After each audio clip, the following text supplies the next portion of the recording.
Hello friends, मैं खुशहाल आप सभी का बहुत बहुत स्वागत करता हूं हमारे यूट्यूब चैनल एयर स्टडी पे। आज की हमारी डिक्टेशन है प्रोग्रेसिव मैगज़ीन जून 2024 से exercise number 3 and 4। Get ready, start. Honorable members, in order to develop healthcare facilities across the country, commensurate expansion in medical education is equally important. In 2014, there were only 387 medical colleges, but today there are 562 medical colleges in the country. In the last 6 years, there has been an increase of over 50,000 seats at the undergraduate and postgraduate levels in medical education. Under the Pradhan Mantri Swasthya Suraksha Yojana, the government has also sanctioned 22 new aims. The central government has laid the foundation for historic reforms in the field of medical education by establishing the National Medical Commission along with four autonomous boards. The decades-old Medical Council of India has been replaced with the National Medical Commission as a part of these reforms. Atmanirbhar Bharat Abhiyan is not just confined to manufacturing in India but is also a campaign aimed at elevating the standard of living of every Indian as well as boosting the self confidence of the country. Our goal of an Atmanirbhar Bharat will be further strengthened by self reliance in agriculture. With this idea, the government has, over the last 6 years, attempted to bring positive transformation in the seed to market system so that Indian agriculture is modernized and also sees growth. In pursuance of these efforts, my government decided to implement the recommendations of the Swaminathan Committee report and increase the MSP to at least 1.5 times of the cost of production. Today, my government is not only purchasing record quantities at the MSP but is also increasing the number of procurement centers. Widespread improvements are being brought in various sources of irrigation. Following the mantra of per drop more crop, the government is not only completing the pending irrigation projects but is also delivering modern irrigation techniques to the farmers. In 2013-14, only 42 lakh hectares of land was under micro irrigation, whereas today more than 56 lakh hectares of land has been brought under micro irrigation.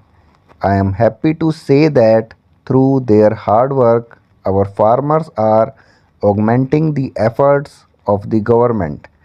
Today, the food grain availability in the country is at a record high. From 234 million tons food grains production in 2008 to 9, it increased to 296 million. Honorable members, in the agricultural sector, the need of the hour is to focus our attention on the small and marginal farmers who own only 1 or 2 hectares of land.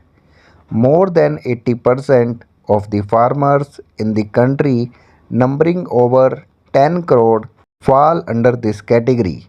My government accords priority to these small and marginal farmers too. In order to provide expenditure support to these farmers, almost rupees 1,13,000 crore have been directly transferred to their bank accounts under Pradhan Mantri Kisan Samman Nidhi. Pradhan Mantri Fasal Bima Yojana has also benefited small farmers of this country. Under this scheme, in the last 5 years, about rupees 90,000 crore has been paid as compensation to the farmers against a premium of rupees 17,000 crore. The mission for setting up 10,000 farmers producer organizations by bringing together small farmers of the country is also an impactful step. This has ensured access of small farmers to better technology, additional credit, post-harvesting processing and marketing facilities, and insurance coverage during natural calamities on the same footing as the rich farmers.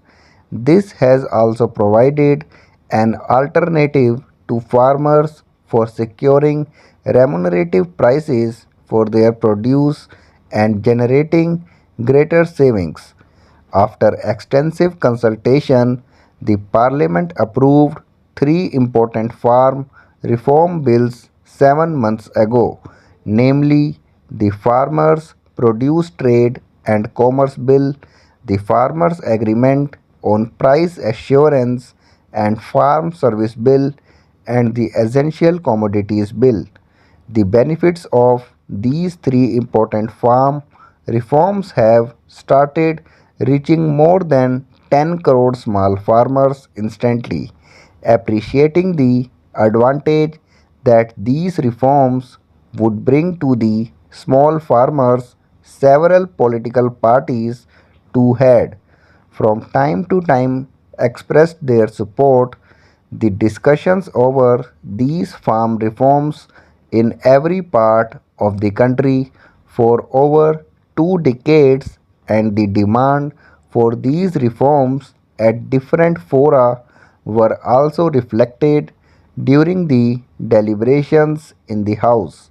Presently, the apex court has stayed the implementation of these laws. My government respects the decision of the apex court and shall abide by it. My government holds in high esteem the values of democracy and sanctity of the Constitution. It is continuously making efforts to dispel the misunderstanding created in the context of these laws. My government has always respected freedom of expression and holding of peaceful agitations in a democratic setup. However, the recent acts of dishonoring the national flag and showing disrespect to the auspicious occasion of the Republic Day are unfortunate. While the Constitution gives us the right to freedom of expression, it is also expected that we abide by the laws and rules with equal sincerity here. Thanks for watching this video.